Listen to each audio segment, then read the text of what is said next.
Hi dear buyers! Ayan na. Okay. So sa video natin today, inform ko lang po kayo sa mga online sellers tulad me. Nabasa nyo na po ba dun sa Shopee, Lazada, and TikTok na tayo as a online seller, required na po tayo na mag-register sa BIR at magkaroon ng DTI.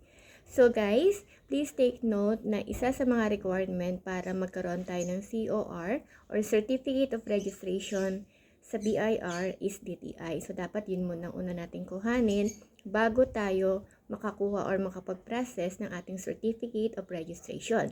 Now, please be guided din na tayo po ay kailangan na maging BIR registered kasi, until April 14, 2020.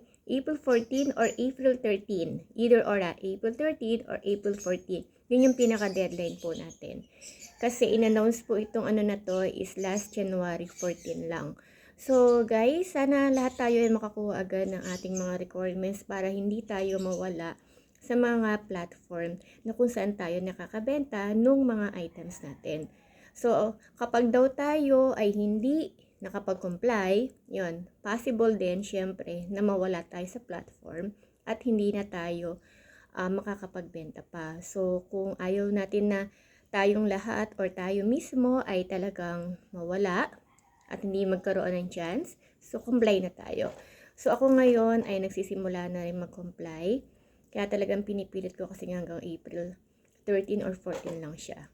So, bago dumating yung date na yun, dapat is makapag-process na tayo.